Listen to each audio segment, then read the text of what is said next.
streams today. We're going to do 3 videos, and another 2 videos we're going to be on the move.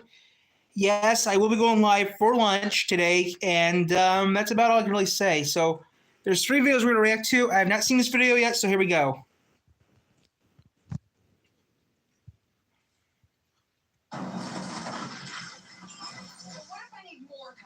State Farm is there for your what ifs. What if?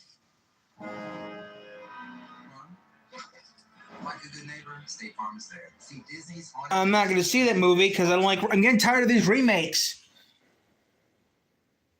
Introducing Chipotle's new Chicken Al Pastor.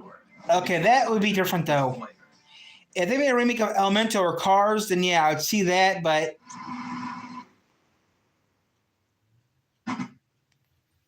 that's the only thing I'm going to tell you right now, guys. That's different. That would...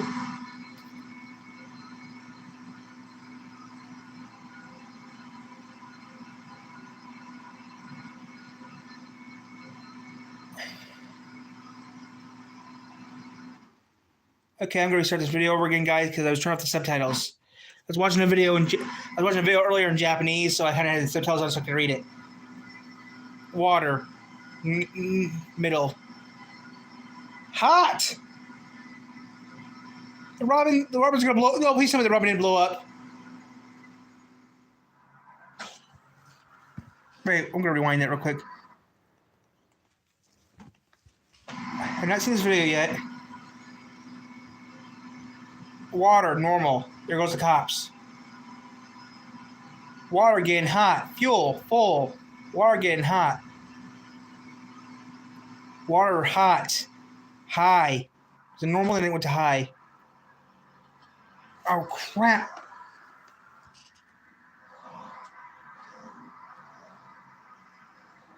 Cool down.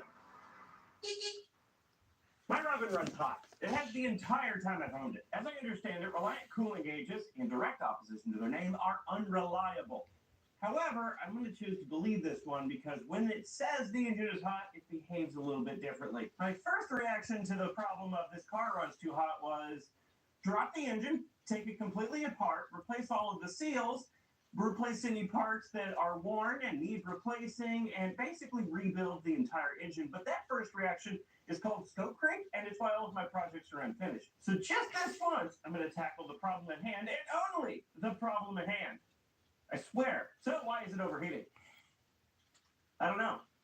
I have no idea. So I bought parts, and I'm going to throw parts at it and see if that works. This is a new radiator. I bought it off eBay. It was readily available, which surprised me, given this is a Reliant Robin. This is all aluminum, and it's either 15% more efficient or 15% larger. I can't remember which, if it's bigger or better. It's both. It should be better, and most importantly, it's new. I imagine the radiator that's in here is all gunked up and full of 20 years of Robin goop. I bought a new thermostat, and after I ordered this, I was talking to Mr. Hubnut about this and the parts that I had bought, and he said, you know, there's actually 2 different types of thermostat for the Robin, 2 different temperature ranges. There's 88 degrees Celsius and 82 degrees. 82 is the best for overheating issues. I didn't know this before I bought mine, so I went back and checked on eBay to see which one I'd ordered, and it was the 88 degree one. So I went back on eBay to order the correct thermostat, and as it turns out, there's actually 3 different temperature ranges of thermostat to choose from. There's 88, 82, and 75 degrees Celsius, and that's the one I bought. I want to give this the highest chance of not overheating. So I bought the 75 degrees Celsius thermostat. And by the way, do I know there's anything wrong with this thermostat? No, I have no idea. Like I said, I'm just throwing parts at this and see if they work. I also bought this. The lower radiator hose has nothing to do with the overheating issue, but it was suggested when I bought the other stuff, so I got this too. New parts, yay! eBay Motors. The engine flap on the Robin. It's mostly heater under here, which, by the way, I've kept on 100% of the time to sort of minimize the overheating issue. I think I have to take this off to have better access to the radiator, which you can't even see. It's under there. I can't believe you're actually working on the damn thing. Oh, God, that is broken. It's quite broken. Wow, that's And surprising. the heater core and the fan. You know what? Oh, wait, this fan doesn't work. Should I work on it while I'm in here? You know what? It was easy to access. I'm just going to leave it alone. How does that even work? The air goes in this opening at the front here, and then it goes into a tunnel. The air comes out here, and it has to make an extremely sharp downturn to even hit the radiator. The heater box on top here is the only thing blocking the airflow and keeping it from coming up. Otherwise, it has to go down. It doesn't seem like this would get even flow over the whole radiator, but I'm not an aerodynamicist, so I don't know. Also, and this is just the theme with this car. You see all those holes in there? The fiberglass quality in here is abysmal. Those are just air holes. And if I press on it, it crackles. There's several other places, like right here, where it crackles. They just didn't get a good lay on the fiberglass in these areas, in the corners and things. It's just, I am definitely gonna go lunch to this. the radiator to the bracket at all. I think it's being held up by the upper radiator hose. It's just flopping around in there, and it's actually kind of vibrated and eating its way into the fiberglass a little bit. It's a little Ooh. rusty. Because this is so close, it might be easier to take the thermostat housing off first. Are you a 10 millimeter? No. Are you an 11 millimeter? What is this? Yes, lovely leakies. So it really doesn't matter if I destroy it. I got 2 new ones. Ooh. Well, I didn't mean to yank on it that hard. There we go. Ah, that's a good sound. It's stuck. Nothing. There we go. That poor- Radiator. Oh my God. Radiator is quite a bit more gross looking than the new one, but also it's a complete miracle that it wasn't leaking, because you see this gas right here? This radiator hose was rubbing on the fan belt, and it's amazing that it didn't rub all the way through, but somehow it didn't. And it's Wow. I will be fixing this. Welcome back to another episode of Bob's Survival Guide. On today's episode, meal prep in the woods. Bob's for Survival Guide. What the hell? Before we I thought your name was Robert. Still looking with others? Get back in there and fresh instantly with new Febreze Air. Febreze is stupid. Febrze's new finer mist floats longer in the air to fight even your toughest odors. So long, sticky smell and unlove-amazing freshness. Discover You guys are both idiots who don't know shit. I would love to meet her, meet one person. But that's for a future video that I might not never do. So lunch day? you can have it all. Yep, I have lunch today at Dad's.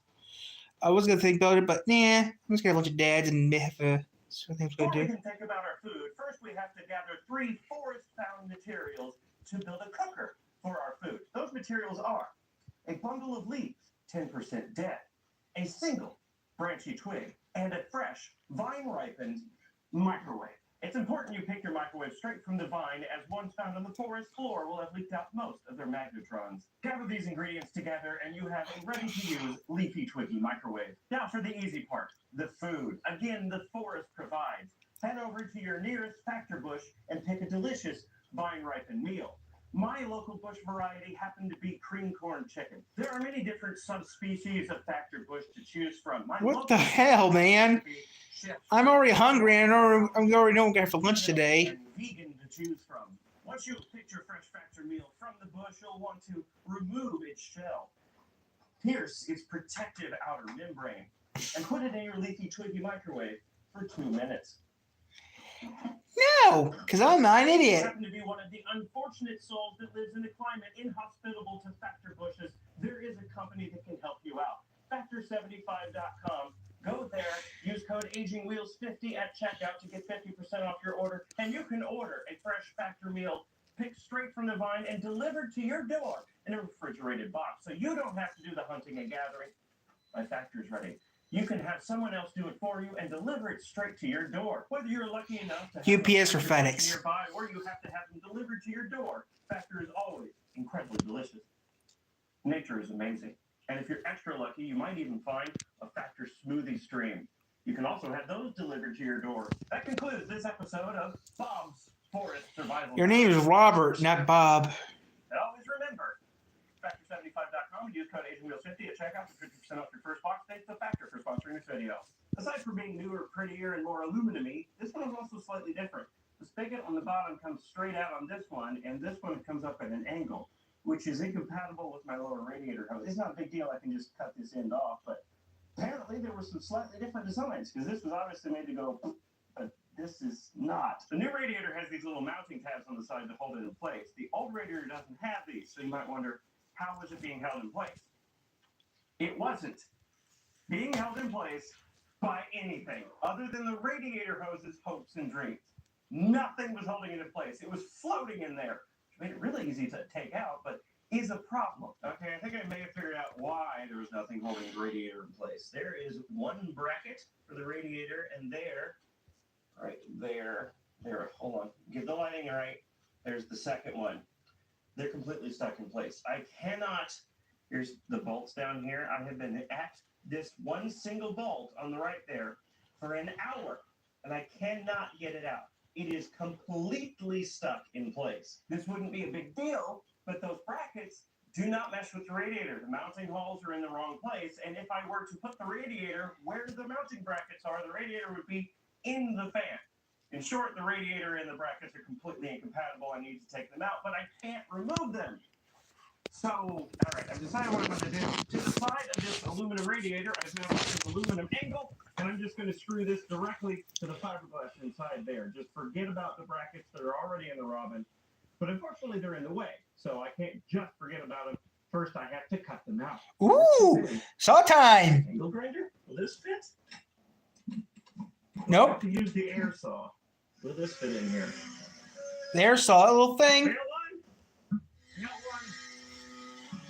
one. I got one. Down there are where some brackets used to be. There's that one and that one. All right, I put a foam seal on the back of this radiator to hopefully give it a chance of sealing against this wall here, and I've already attached the lower radiator hose because I have cut it, and because I have no access down in there once it's in place. I'm gonna eat some lunch in a little bit. This is over there. Buy a right angle drill to do so. I should be ready to go now. Just drop it in there and screw it in place. And yes, I am screwing straight into the fiberglass. Knowingly, I cannot see what I'm doing at all. Where is the thing? Yeah, we can just fast forward through this struggling. That would be stripping straight out. That didn't work at all. Well, you didn't think that was all the struggling, did you? Yeah, that's a big no. Okay. I think I'm going to call it good because there's 3 screws on that side. There's only 1 screw on this side and it's fairly held in place. But you got to remember, before, the other radiator was not held in place by any screws whatsoever. So I think this is an improvement. Nothing is rubbing, including the radiator hose, which is good. Again, an improvement over before. The fan clears. I think I'm going to call that good. Let's get the upper radiator hose and the thermostat and the housing all back in. 75-degree thermostat, gasket. Now, do I trust this gasket by itself, or should I use silicone? I'm just going to go with it. Thermostat housing, I put this through an ultrasonic bath. It was unbelievably filthy. And I put the heater core back. Don't have to worry about the fan working, because it doesn't. Well, that screw is doing literally nothing. Absolutely barely. There we go. That one will hold everything. Yeah, see, that's how little this heater box is being held in by those screws. One thing I couldn't help but notice here, the entirety of the heater core assembly is above the radiator fill. I don't understand how you're supposed to bleed this cooling system. All right, because I don't know the proper way to bleed this thing with its strange heater core situation, I'm just going to do it the way I know how, which is fill the radiator up, close the cap, let it idle for a few minutes, then check it, refill it, and just keep doing that a few times. I have done that before. I put my cool shoes on. I put my 1980 shoes on because I'm going out.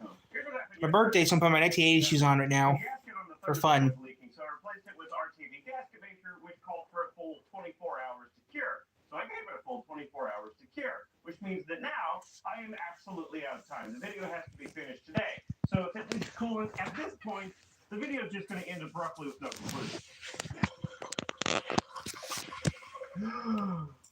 Well, I found the leak. I bet the thermostat gasket was fine. The housing is cracked. Right here. You might even be able to see it. I don't know if it was like this before. Probably not. What probably happened is I over-tightened this bolt, pushed this foot down further than the rest of the housing, and cracked the thermostat. Well, that's that. I got to order the thermostat housing now. As soon as that arrives, I'll be installing it because the Robin is incredibly in my way. So you won't have to wait too long for a follow-up video. Okay. That was weird. Now